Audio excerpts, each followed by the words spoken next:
За, сайн байцгаана уу? Эсний гудамжийн бичвэрийн уншилгаа хамгийн анхны дугаараа эхлэж байна. Өнөөдрийн дугаарыг боловсролын их сургуулийн Эмнүү арт галерейгаас та бүхэндээ хүргэж байгаа. Өнөөдрийн зочноор Монгол Улсын боловсролын их сургуулийн ерөнхий боловсролын сургуулийн багш Батзойрог хүрэлцэн ирсэн байна. Тэгэхээр бит хоёр юуны тухай ярих вэ гэхээр өнөөдрийн бичвэрийн уншилгаагаар Бом Эрдэнэ зохиогчтой олон болоорой гэдэг өгүүллийн талаар өнөөдөр ярилцахаар хүрэлцэн ирсэн байна. За, зохиогч сайн байна. За, хоёулаа ер нь энэ Бом Эрдэнэ зохиолчийн талаар хэлээд. Бом Эрдэнэ зохиолч болвол уг нь өөрөө инженер мэрэгчлээ хүн юм байна. Тэгээд сүүлхэн үед за нэг 2010-ад оноос эхлээд Бом Эрдэнэ зохиолчийн ялангуяа богино өгүүлбэрүүд нь бол нэлээд одоо ийм хүмүүс их уншиж за цахим орчинд бол нэлээд түвэн дэлгэрсэн ийм зохиолч үр хором 61 ах өнөөх тэргүүтээ одоо номууд нэлээд хэд хэдэн номууд хэвлүүлсэн ийм зохиолч байж байгаа. Тэгээд бид нар бол эндээ өнөөдөр түүний одоо хамгийн их олон уншигдсан болов уу гэж хүмүүс уншсан болов уу гэж таамаглаж байгаа олон болоорой гэдэг их өгүүлхийн тухайд ярих гэж байгаа. За чимэг наадмын 22 наадмын 2 дугаар байранд шалгаалсан. Тийм. Тэгээд ер нь тэрний дараанаас бас ингээд онлайнд тэ цахим орчинд хүмүүсээ хүрсэн байсан. Тэгээ үйл явдлын тухайд олон болоорой өгүүлэхт бол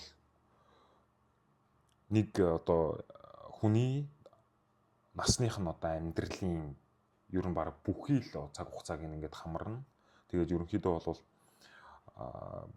баг байхдаа ихч одоо төрсэн ихчтэйгээ цуг нэг цасан шуурганаар одоо ингээд төөрөөд одоо аав нь тэр үед эзгүй байсан ээжтэйгээ ингээд гуруулаа байжгаад цас шуургангууд хоньныхаа араас яваад хонь нь хуваагдаад ингээд явгот нэгний дагаж явж байгаа тэгээ төөрцөн. Тэгээ цасан шуурганы дараа хэд хоногийн дараа тэр одоо хүмүүс ингээд аюул боллоо гэд эрэлт гараад ингээд явсан чинь нэг юм бөөвис юм ингээд олдсон гэж байгаа. Тэгээ тэр нь бол ингээд их чин дүүгээ ингээд дээрээс нь ингээд нүмж тэврээд ингээд өөрөө хөлтөөд дүүн ингээд амтай үлдсэн гэдэг нэг юм сүжеттэй. Тэгээд энийгээ дурсаад одоо өөрөө одоо энэ хүн болвол энэ зохиол дээр гарч байгаа дүр болвол одоо 6 охинтой гэж байгаа. Тэгээд тэр 6 охиныг нь бол өөрийнхөө одоо ихчийнх нь одоо өөрт нь ингээд одоо дээд тэнгэрээс илгээсэн гэх юм уу тийм одоо бэлэг гэж үзэж байгаа. Олон болж ирж болоорой гэж намайг юусэн болов гэдэг нэг юм бодол ингээд өөрт нь байж байгаа гэсэн нэг юм бодрол ухаарлын сэдвтэй ийм өгүүлэг байгаа. За тэгэхээр хоёулаа энэ өгүүлгийн за хамгийн гол нь энэ өгүүлгийн сэтгэл татаад олон хүнд уншигдж байгаа нэг одоо гогцоо нь тэр эмгэнэлт үйл явдал байгаа. Эмгэнэлтээ тэгээд хүний сэтгэлийг уяраах үед томоохон маш юм хүчтэй үйл явдал байна тийм үү? Тэгэхдээ энэ хоёр зүйл дээр л ерөнхийдөө ингээд би бас энийг уншаад ингээд амар сэтгэл сонирн болж байгаа тийм. Тэгвэл гэхдээ энийг уншсны дараа жоохон байж байгаа л би хэвэн бодолд орчиж байгаа хгүй тий. Тэгээ дахиж энэ талаар бодоход миний сэтгэл бүр ингээл өмрөөл ч юм уу тий. Эсвэл нэг тийм дотор үлдсэн гэж хэлж чадахгүй. Гэтэл бас зарим зохиолыг уншихад ийм илэрхий юм бас байдаггүй. Тэгээ илэрхий ингэж эмгэнэлтэй гашуудалтай хэцүү гэсэн юм гардаггүй хэрнээ яг сүулт нь ингээ бодохоор ийм сэтгэлд хөндүүрлээд байдаг. Тэгээ гингүүт одоо жишээ нь хөгтөрийн албан ирмэгт ч юм уу тий. Тэрэн дээр ингээд нэг үйл явдал болсон гэдэг нэг тийм гардаг хэрнээ тэр гол нь тэр үйл явдлыг нөлөөлсөн хүний хандлаар илүү гардаг.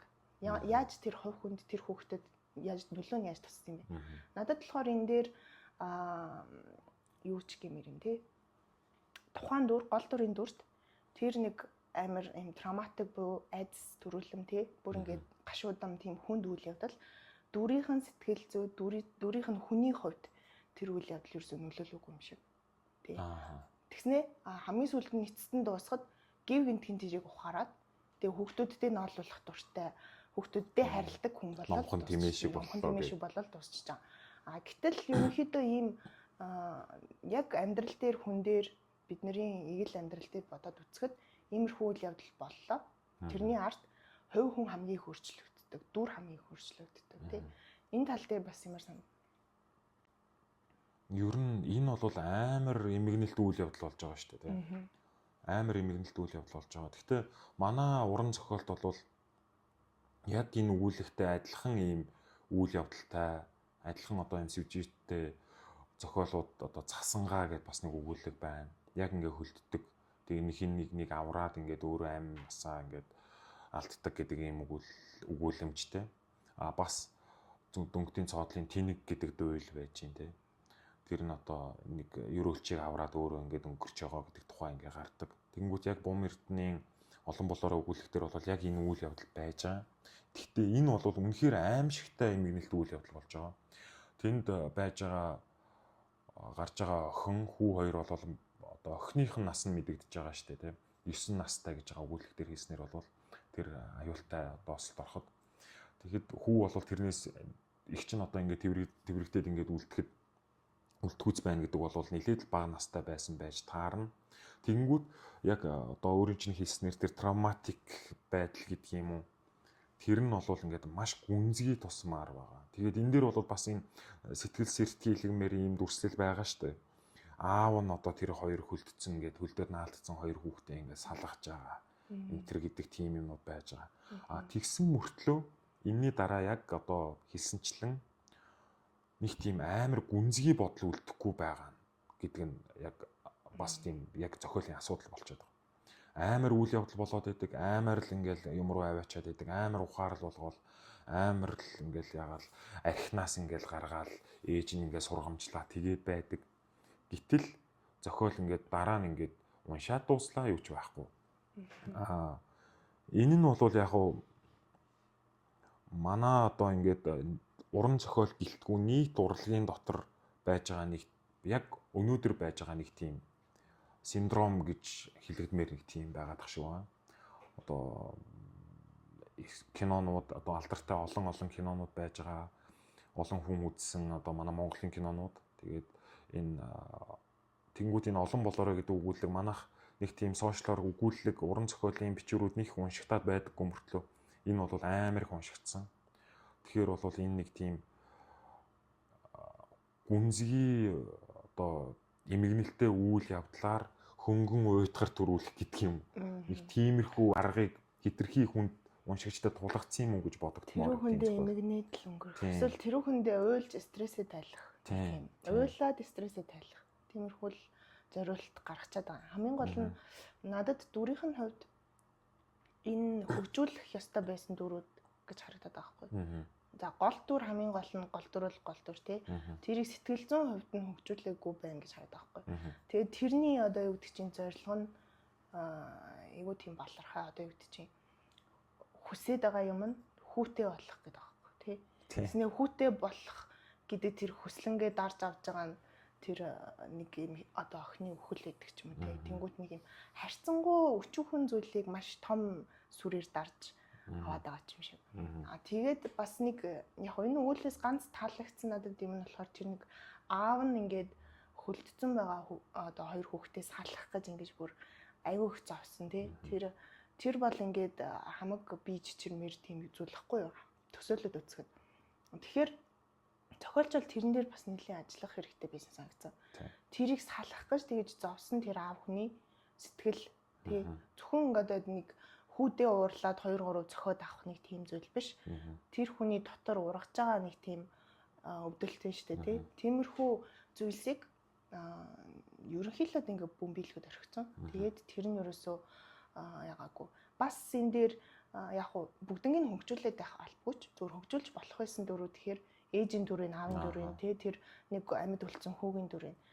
Гэтэл эхний одоо хэсэг дээрээ тэр нэг нас орсон охины тухай охины дүрийн хөөрхөн ингээд хөнгөн одоо юу гэдэг чинь гаргаж ирсэн мөртлөө бусдыг нь шууд дараагийн хэсгүүд рүү орохороо бусад дүрүүдийн үйл явдалтай ингээд хумаад ерөөсөө ингээд хөгжүүлэлгүйгээр тэр чигээр нь ингээд үйл явдлынхаа аясаар ер нь үйл явдлынхаа аясаар болоод ирэхээр л уран зохиолын бичвэрүүд жоохон тиймэрхүү болчих гээд байдаг тал бас байна.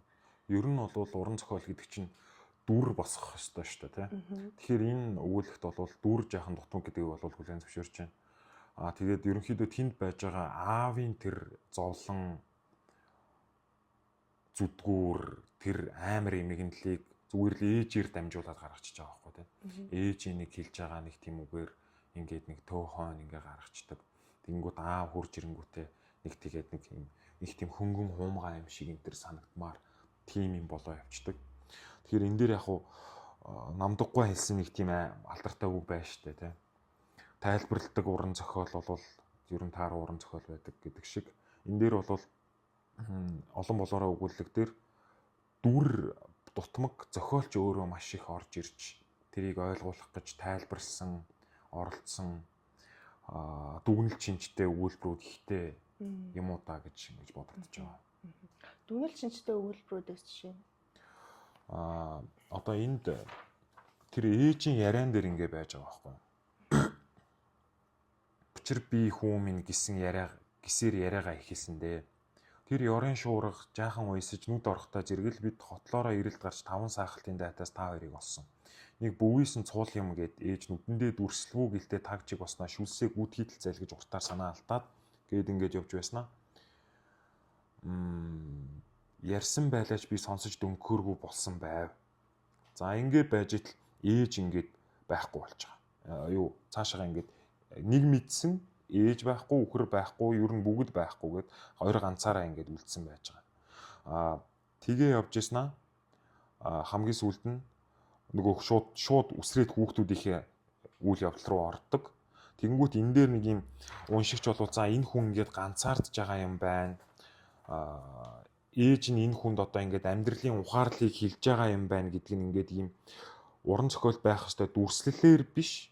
Шууд одоо ийм өгүүлэх үнээр гэдэг юм уу түрүүний хэлсэнчлэн тийм дүгнэлт маягтай ээж нь энэ хүний амьдралыг дүгнээд тэр үйл явдлыг дүгнээд аавын бодлыг дүгнээд хэлж байгаа нь бол зохиолчийн үг болж таарад байдаг гэдэг юм уу тий. Иймэрхүү юмнууд бол зохиол төр хит гарч ирж байгаа юм л та. Ялангуяа одоо өгүүлгийн төгсгөл хэсэг рүү игч маань олон болоорой гэж одоо намайг юусэн юм болов даач гэдэг юм тийм тайл төгсгөл нь бас надад энэ уншигчд ямар нэгэн тийм тайлал өгөхгүйгээр тийм тайлал өгөхгүй нь дээр уншигчийн хувьд надад итгэл үнэмшил төрүүлэхгүй байхгүй тийм яг хуу тэгж л бодож л тэр ингээл дүр ингээл өнгөрсөн л юм байна. Гэтэл нэг тийм хачирхалтай цаанаасаа үнэмшүүлчдэг уран зохиолын тийм арга хэлбэрүүд байна шүү дээ. Нэг л юм сонь зүүн совингийн зүйлээр хоорондоо холбогдоод тэр нь ингээд их цолгоц. Би бас нэг хүний ярьжсэн ямар өгүүлэг байсан санахгүй байна. Надад зүгээр ярьж өгч гисэн. Тэр өгүүлэг тэр юу гэж гарсан бэ гэхээр бид нэр ингээд унтаас ирсэн чинь дэлхийн одоо төгсгөл ирж байгаа гэсэн юм зүг зүудэлсэн юм байна л да. Гэхдээ тэрийг ганцхан чипт хоёр зүудлэг. Одоо нэг ярьж байгаа дүрийн хоёр одоо тэр зохиолын хоёр дүр хоорондоо ярьж байгаа. Гэхдээ хамгийн гол нь тэрийг баталж байгаа зүйл нь зөвхөн чипт хоёр тэг зүудлээгүү. Энэ орчлон хорвогийн бүхэн тэгээ зүудэлсэн байна. Тэ тэнгүүт тэрийг уншиж байгаа уншигч нь ямар би тэрийг анхснаас ч юу гэж бодсон бэ гэхээр ямар амар тийм үнэмшүүлэх өнцөг гаргаавэ гэж бодсон байхгүй. Тэнгүүт зөвхөн чипт хоёр биш. Тэгээд тэр бүх хүмүүс. Тэнгүүтлээ зүүд гэдэг юмар бүгдийг нь холбоотлаа. Тэгээд энэ бол дэлхийс өмнөх өдөр гэд тэгсэн чинь би уншиж байгаа би уншиж байгаа байхгүй. Гэтэл одоо дүр тэгж зүудсэн ганцхан тэр дүр зүудсэн эсвэл ганцхан тэр хоёр дүр зүудсэн юм. Тийм байсан бол бас нэг тийм үнэмшгүй. Тэгтэл энэний төгсгөл дээр олон болоорой гэж ерөөсөн юм бахаа да нэг тиймэрхүү юм гаргачихж байгаа. Тэнгүүт хэрвээ үнэхээр олон болоорой гэж ерөөсөн юм байна да гэсэн юм надад үлдэхгүй байна. Тийм. Зүгээр л ингээд за тэгж л бодсон юм байна да гэж нэг тэгж үлдчихэж байгаа. Өөрөө жоохон тийм докторгүй санагдаад байхгүй. Уран зохиол дээр бид нэр ингээ хамгийн энгийн бүх хүн мэдих ингээ жишээ ярихад л Нацаг доржийн хөдөө талын үзэсгэлэн гэдэг өгүүлэг байгаа шүү дээ. Тэр өгүүлэг дээр ингээд нэг Нацаг дорж өөрөө ч юм уу нэг залуухан эрэгтэй дүр тэгээд залуу охины дүр байж байгаа. Тэр хоёрын гол байж байгаа юм романтик үйл явдал. Тэгээ хамгийн сүүлд нь би одоо морьтой болоод завтайсан болдоо гэдэг ингээд дуусдаг. Тэнгүүд тэндээс ямар нэгэн чаавас таач гэдэг юм уу. Тэгээд цаашаа одоо юу болох юм бол доо ч гэдэг юм уу. Хүнд нэг юм ямар нэгэн юм сэтгэлийн гүнд илүү тийм томоохон мэдрэмж ингээд байж идэг. Тэ тэнгүүд тэрэн дээр одоо Нацаг дорж жишээлбэл тэр охин залууд одоо ерөнхийдөө талтай байсан гэдгийг те өөрийнхөө нутгийг хэлж байгаа. би тэнд ирээд буудалцсан гэдгийг хэлж байгаа гэдгээр илэрхийлдэг ч юм уу.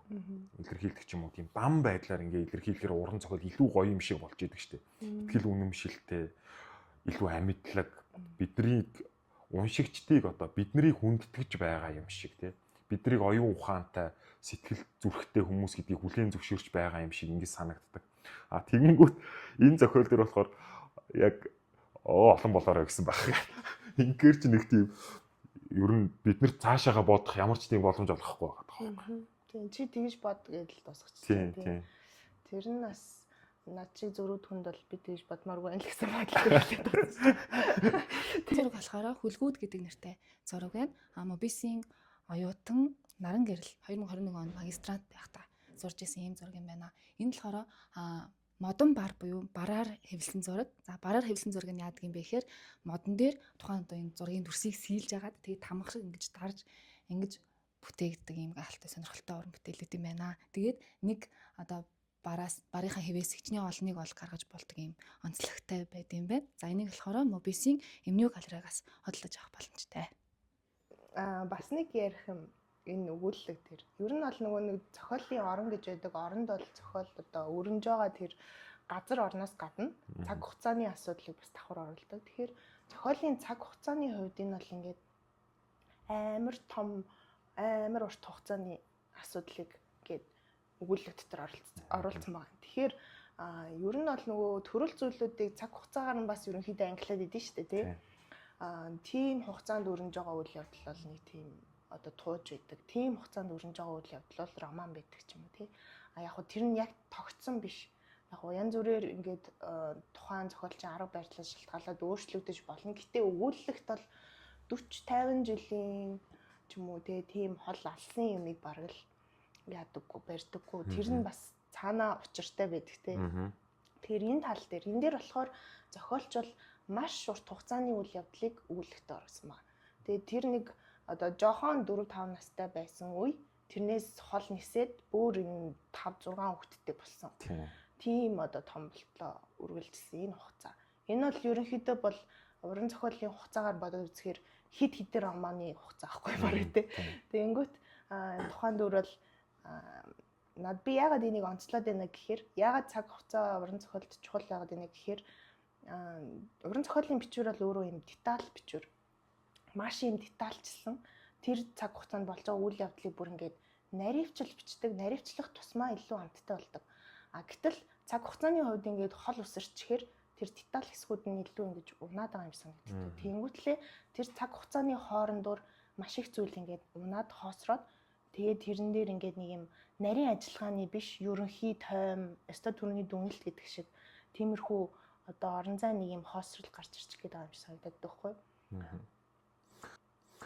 Тийм энд чи одоо ер нь л бараг 50 жил бах тий.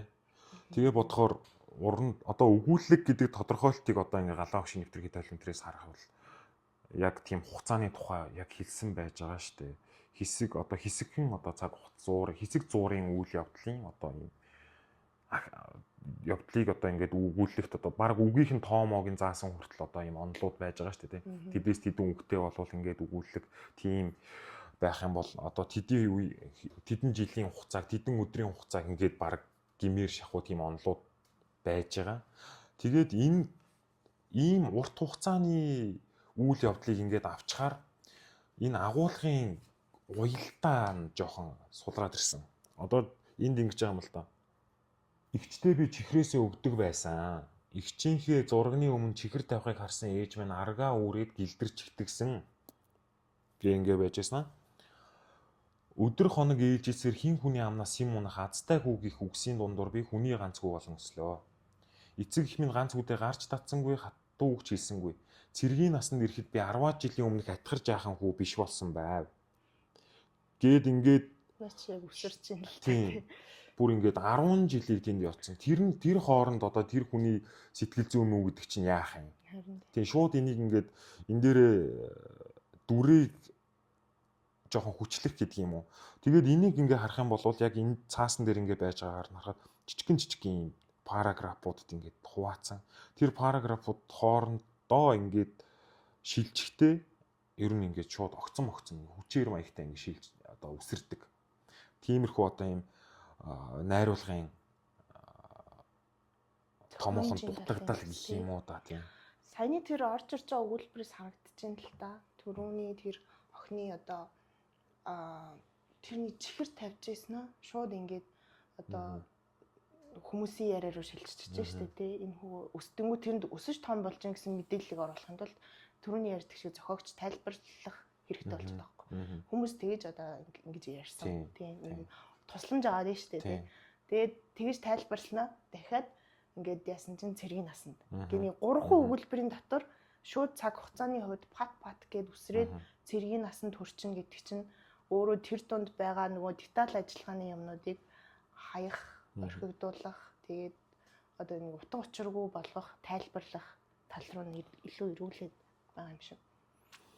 Тэгээд энэ дээр энэ деталь ажиллагаа гэдэг дээр бас нэг хоёр үг ярмаар санагдаж байгаа. Энэ дээр нэг мэдсэн гэдэг нэг үг, их тийм сонин үг хоёр удаа гарч ирж байгаа байхгүй. Нэг мэдсэн хонь хоёр тасраад нэг хэсгийг нь ичвэт хоёр дагаад гүйж явна гэж байгаа. Энэ яг нөгөө нэг шуурганд төөрж байгаа хэсэг нэг мэдсэн. Дараагийнх нь болохоор нөгөө ээжтэй зэмлүүлээд байж захта ингэж халуун зураа өр хэсгийн огшиж ихэр татуулан гадагшлав. Ингээ уйлаад бүр ингээд амар ухаарад тэгсэн нэг мэдгэд ээж чалга үхэр дуулга ер нь тугал ер нь бүгд алга. Хаанасаа энэ үхэр дуулга энэ гараад ирж байгаа нь маш эргэлзээтэй. Ингээд энэ болвол ингээд ер нь зохиолч хүнд ер нь хүүрнэл зохиол төр бол энэ нэг мэдгэд гэдэг ойлголт их бага байх юм бол баг ерөнхийдөө сайн зохиол байж магадгүй гэж бодогдоод байгаа байхгүй юу? Бүх юм нь ингээд уншигчд ингээд уншиж байхад тэдгээр нь ингээд илт шууд тайлбарлаагүй мөртлөө уншигч өөрийнхөө одоо ингээд тэрийг уншиж байх явцдаа учир зангилааг нь олж тайлдаг. Тиймэрхүү маягтай нэг мэдэхгүйгээр унших юм бол их зүгээр юм шиг санагдаад байна. Нэг мэдхэд гэснээс яг нэг мэдсэн чинь гэдэг нь яг зохиолчийн хэлэх үг биш уншигчийн хэлэх үг байх хэрэгтэй байхгүй. Тий. Нэг л мэдсэн чинь би тэр хэсэг дээр ирсэн байсан. Яагаад гэхээр зохиолч тэр хүний тархийг нь учир зүггүй ажилуулсан байгаа байхгүй. Тэгж жаад нэг мэдсэн чинь л ёстой нэг үйл явдал руу яваад орсон байдаг. Тэрийг би Набоковын нэг номон дээрээс хальт анзаарсан тэр байхгүй. Би хизээ энд ирчвэ гэж бодогддог. Тэг ингээд уншиж хахад яг ингээд хоёр юм үйл явдлын хооронд би бол одоо дүрслэлийг сүлд тэгжил тийм л одоо амар одоо юу гэдэг чинь хэрэглээ нь бараг тэр юм биш үү гэж бодсон байхгүй. Тэнгүүд ийм хоёр үйл явдал тийм үү. Хоёр үйл явдлыг би одоо зургаар ботход ийм хоёр юм тусдаа зураас одоо нэг нь цэнхэр нэг нь улаан ч юм уу шар ч юм уу зураас идэг тийм үү. Гэтэл дүрсэл тэр хоёрыг хооронд нэг сүлэх хэвээр тий ийм нэг юм одоо уусгалт явдсан шүү дээ зурган дээр. Яг тэгэж уусахгүйгээр шууд татцсан юмнууд бол яг ийм болоод байгаа байхгүй. Тэгтэл уусгалт ингэж дунд нь явхаар эндээс ийшээ хизээ ирчвэ гэдгийг анзаардаг.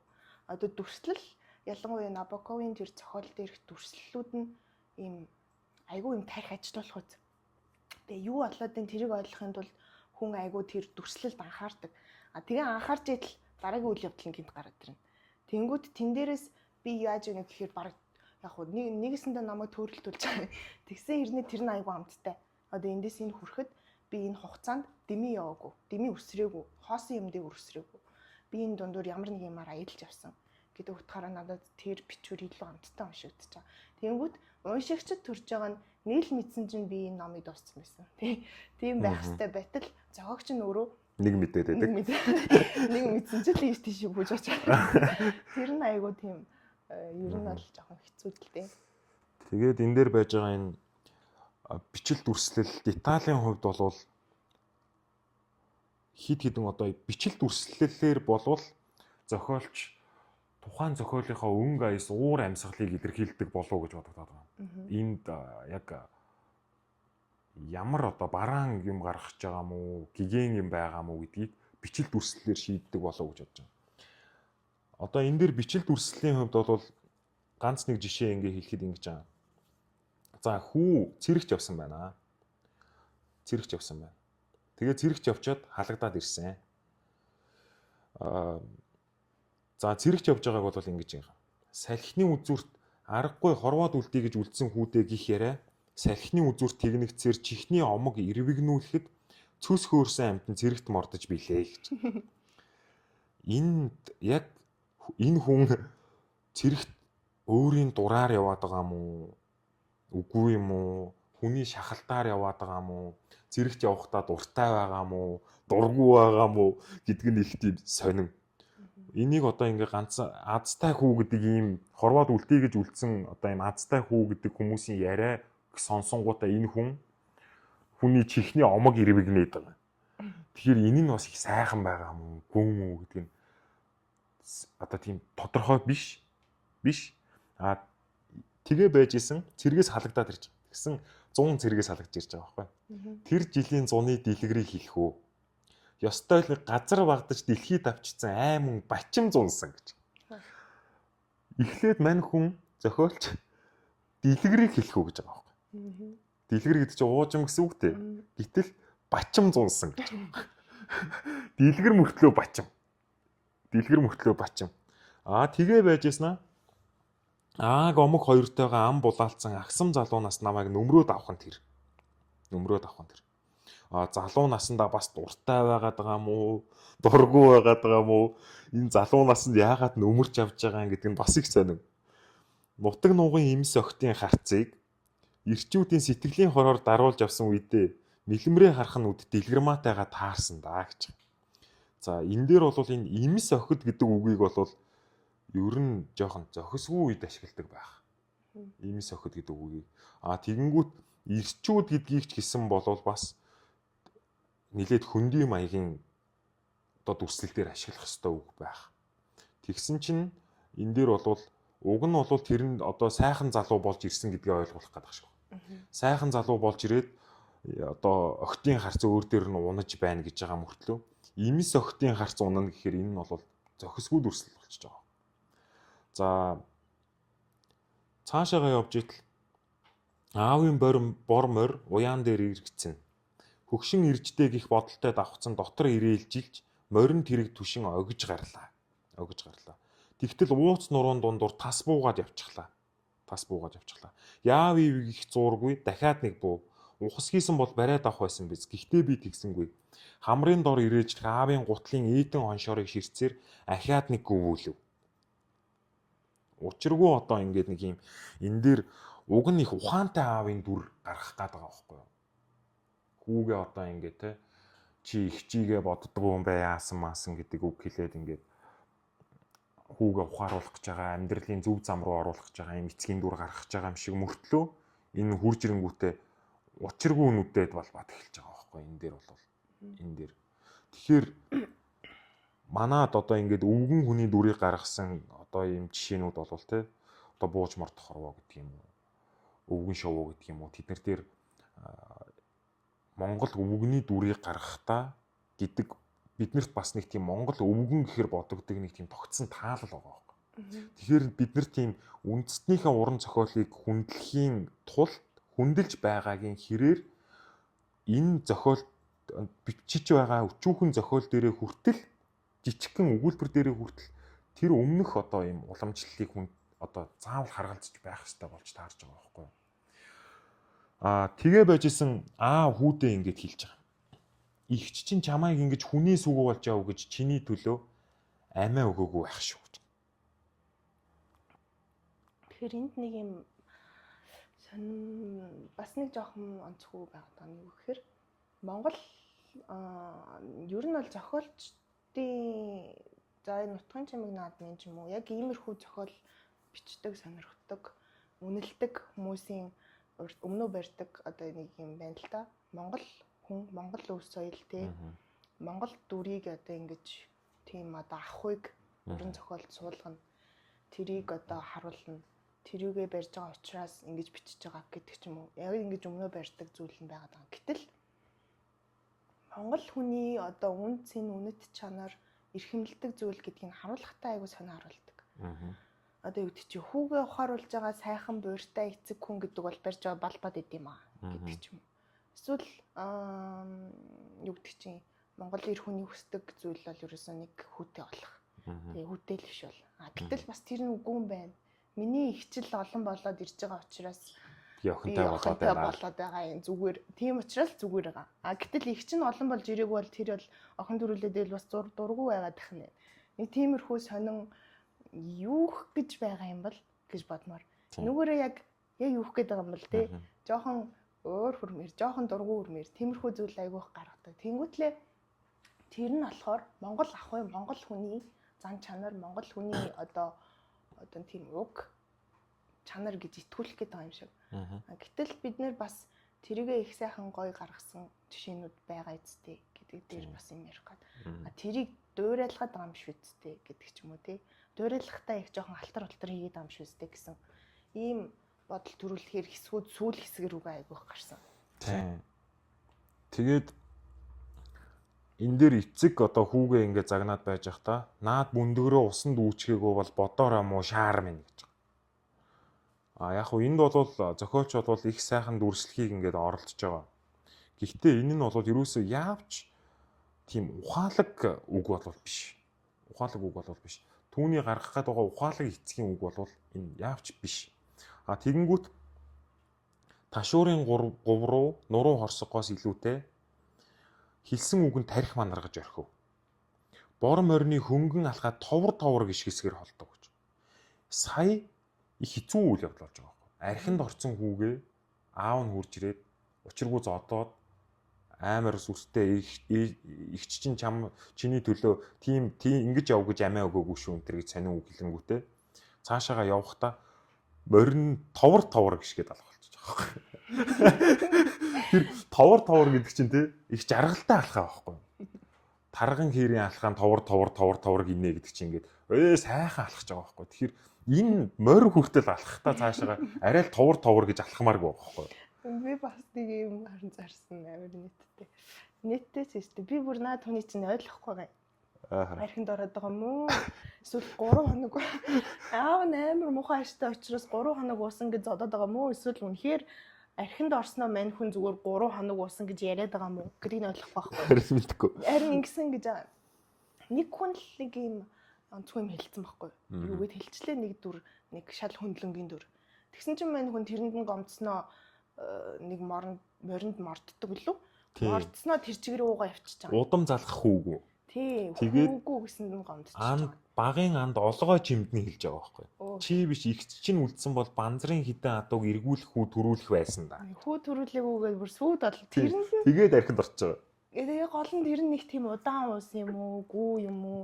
Эсвэл нэг 2-3 хоног уугаад гэрийнхэн хаяанд хөвтчихсэн чинь бараг л зодуулаад боо юм шиг юм уу? Би сайн ойлгохгүй. Тэгсэн яг тэр дүрийнхээ хүлээж авч байгаа өнцгөөс харахаар амар архинд орсон учраас тэрийг ухаарж байгаа юм шиг. Гэсэн хэрний яг уншихаар нэг 2-3 хоног жоох уудсан юм шиг. Яг юу болоод байгаа. Тэгсэн чинь тэгээд тэр нь яг уухыг нь хэвийнгээд байгаа мó, уухыг жигшээд байгаа мó гэдэг би бүр ингээд төөрөлтчихөж байгаа байхгүй. Тэгээ яг юу болчихвол гэж бодоод байна. Харин тийм. Банзрын хідэн адууг эргүүлэх хүү төрүүлэх байсан да гэж хэлсэн аа. Энд гэхдээ хүн яг ингэж хэлэх үү? 9 настай ихчийг нь ингээд нас одоо өөрийг нь амьд үлдээгээд ингээд одоо амиа алдлаа гэхэд энэ хүний багийнхан найз нь бүр ингээд яатсан байж яснаа. Чиний ихч чинь байсан бол удам залгах хүү төрүүлэх байсан да. Ийм үг хэлэх хүн ер нь байх уу? Харин наа чинь яг хамгийн гол нь үнэмшүүлэхгүй байгаа. Тийм. Угаасаа би хэлэхгүй гэдэг дээр бүр барьсан ч алдчихгүй. Хинч тэгэж хэлэхгүй. Хинч хэлэхгүй. Ялангуяа монголчууд ч хүмүүс хэлэхгүй. Монголчууд чинь нэрлэх үү? Энийг яг арайны дунд болвол их тийм хүндтгэж байгаа юм шиг харилцаад байдаг хүмүүс шүү дээ. Угтаа болвол хүнд хэцүү юмыг нь тэгэж сөхнө гэж баруун байхгүй. Гэтэл яг тэр ядаж байхад нь тэр дүрд тэгэж хэлэх шалтгаанч гаргаж өгөх байхгүй.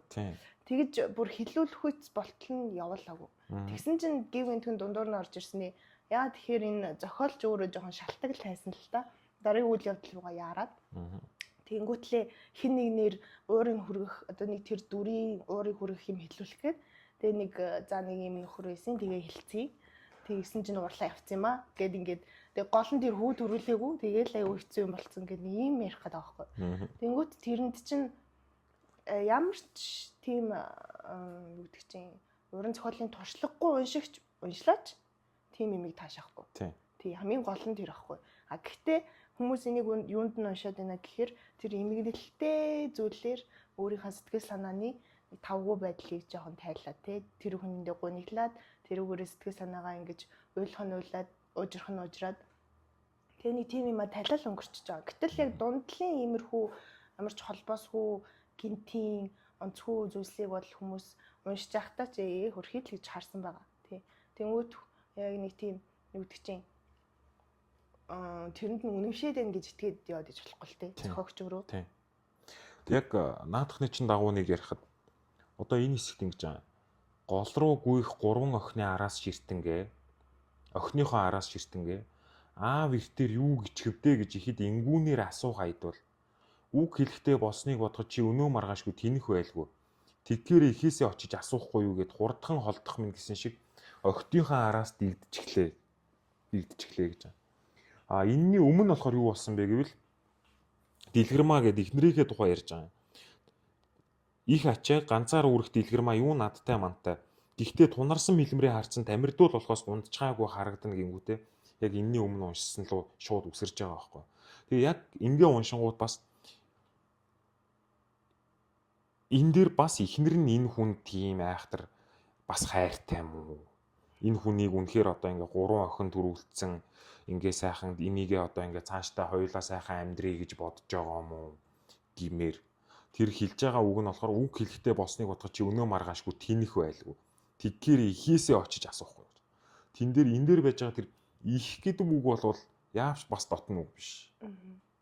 Тэгэхээр тэр энэ ихнэр нь одоо ер нь токсик юм уу? Тэ?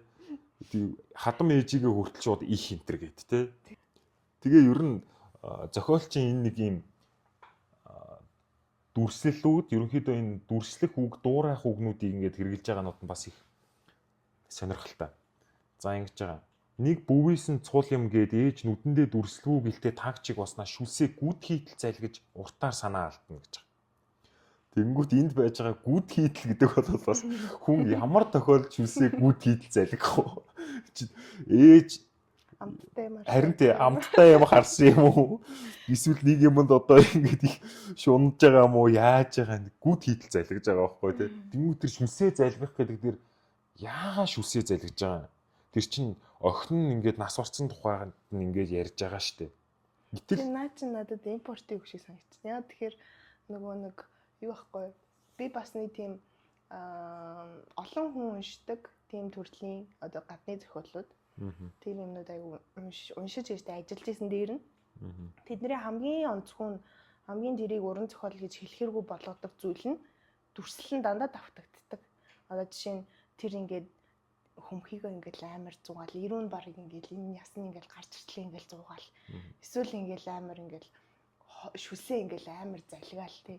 Нөгөө шүлсээ амар залгих нь ямар утгатай байдгүй гэхээр тэр нь ингээд юм хэлэх үгээ ингээд цааш нь яадаг ч юм иймэрхүү тийм утгаар тэрэн дээр ашигладаг.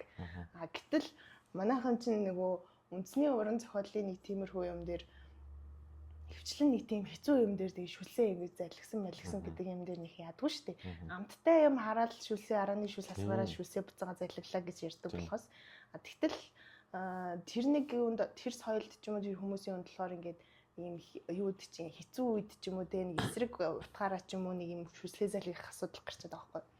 Тэгээд надад бол энэ болохоор зүгээр юм хөрсөндөө байгаагүй юм уу л гэж харагдчихэв. Тэгэнгүүт бас гүд хийтэл гэдэгтэй яг ижлэгийн хэлбэртэй нэг юм дүрслэж байгаа.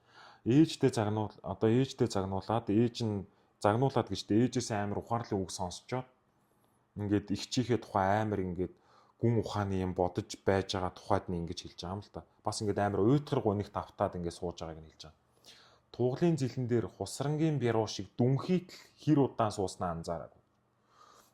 Энэ хүн гуниглаа сууж байгаа нь бол дүнхийт суудаг байхгүй юу? Хүн чинь тэ гунигл суун дүнхийт суун гэж амар бах тавтай. Бүр амар одоо ингээд ухааны суухыг бол дүнхийд суух гэж байгаа шүү дээ. Манай хэлэнд бол тэ. Гэтэл энэ хүн бол ингээд гуниглаад ингээд өөрийгөө одоо ингээд би арайчтэй гэж бодоод ингээд сууж байгаа юм. Бяруу шиг дүнхийтэл суун. Навсайсан юм баймаар ингэж байгаа. Тий. Тэгэнгүүт бяруу бол бас нэг тийм учиргүй дүнхийгээд байгаа юм бодоод биш шүү дээ тий. Тэгээ ингээд бодохоор энэ дүрслүүд нь амар жоохон тийм марзан байгаад байдаг байхгүй юу? Бүр нэг тийм хүн гониглуулах гэдэг ингээ уйлуулах гэдэг юм шиг үргэлжлээ те. Одоо ингээд киноны арталт ингээд амар хүчтэй ая тавиад шууд ингээд титр нь гарч ирэнгүүт нэг уйлмаар юм шиг санагддаг шиг болох гээд байгаа мөртлөө эдгээр нь маш инээдтэй. Тийм байгаа. Тийм тэгээд манай бичвэр ажиллахад нэг онцлог юм да. Эхлүүлгээс өмнө за ингээд шоолохгүй доош нь ихгүй зүгээр л яг ингээд бичвэрийн нүднээс яри даа гэд ярьдаг хэрнээ яг яриад эхлэхээр ялцгүй ингээл масаж хийгээд эхлэв. Тэр нь зүгээр л яриандаа хасландаа л гэж ойлгох хэрэгтэй шүү. За ер нь тэгээд хотлын зохиолын талаар нэлээд энэ тентээс нь ярьж үзлээ. Тэгээд яг юу нэн дээр болохгүй байсан бэ гэдэг ер нь хойлоо. Дүрмэд хэлэхэд. За хамгийн ихэнд бол уран зохиол гэдэг юм чинь хэлээр дамжиж байгаа. Хэлбэрээрээ одоо дамжиж хүнд хүрж байгаа. Тийм юм учраас энэ зохиол бол монгол хэлний одоо чадамжийг бол их жоохон дутуу болмиг ашигласан. Тэгээд одоо тэр бичил дүрслэлүүдээр бол ерөнхийдөө жоохон алдаа гаргасан ийм зохиол гэж хэлж болно. Найруулгын тал дээр гээд багцлчий те. За тэгээ бас сэдвийн хувьд бол энэ хүний сэтгэлийг одоо ингээд маш эмгэнэлтэй үйл явдлаар ингээд түр хугацаанд ингээд хөдөлгөх зорилготой. Тэгсэн мөртлөө тэр нь нэлээд тийм хуумгай тийм сэдвтэй гэх юм уу. Тэр нь бас яг дүртэйгээ холбогдчиход байгаа. Тийм. Дүр нь их дутуу гарсан учраас сэдв нь ч гэсэндээ маш тийм хүн димиг айгүй хөнгөн тэгсгээд ингээд уйрааж уйлуулах тэр нь тоглол өнгөрөөцөн. Гэтэл бас тэр хэрвээ тэр цаана байгаа тэр асуудал тийм том байгаа бол дүрийн хөгжил гэдэг бол маш тийм нарийн ажиллагаатай юм байх хэрэгтэй байсан гэдэг утгаар. Энэ хөнгөн хүнд сэдвийг хөнгөнөөр илэрхийлэхдээ бол үйл явдлыг маш өргөн хитрхи одоо өргөн цаг хугацаан дээр ингэж авч тэгж явсан нь бол энэ өгүүллийн одоо зохиомжийн алдаа болоод ерөнхийдөө ингээд ийм уран зохиолын наад захын хэмжүүрээр ингээ хэмжээд үзэхэд тэр хэмжүүрүүдэд хүрч чадахгүй зүйлс нэлээд хэдий гаргасан ийм өгүүлэлэг байж байна. Гэхдээ энийг бол 2018 оны утгын чимэг богино өгүүлгийн наадмын 2 дугаар байранд шалгаруулсан. Тэгээд энийг маш олон хүмүүс ингээд цахим орчинд ингээ уншсан. Бүгдээрээ ингээд энэ сэдвийн дагуу уйлж унжсан. Гэхдээ тэр нь бол яг уран зохиол байдаг юм. Гэхдээ бид нар бол энийг одоо энэ бол сайн зохиол гэж бид нар одоо мэрэгжлийн хүмүүс одоо энэ мэрэгчлэр суралцж төгссөн энэ мэрэгчлэр ажиллаж байгаа одоо хүмүүс бол энийг сайн зохиол биш гэж хэлж болох бүрэн эрхтэй гэж бодож байгаа. Дараах үндслээр дээрх одоо үйл явдал сэдв цаг хугацаа дүрслэл тэгээд зохиомж гэсэн ийм одоо 5 зүйлээр бид бол энийг сайн зохиол биш гэж хэлж зүрхэлж байна. Ингээд ямар ч тач манай бидний урилгыг хүлээн аваад бидэнтэй бас энэ өгүүллийн талаар ярилцсан Бацорогтой маш их баярлалаа. За урьж ярилцсан баярлалаа. Тэгээд бас бидний энэ нэвтрүүлгийг дэмжиж биднийг ингэж ярилцах газрыг гаргаж өгсөн Өмнөгийн хамт олон галерегийн хамт олондоо маш их баярлж байна. Тэгээд дараагийн дугаар уулзъя.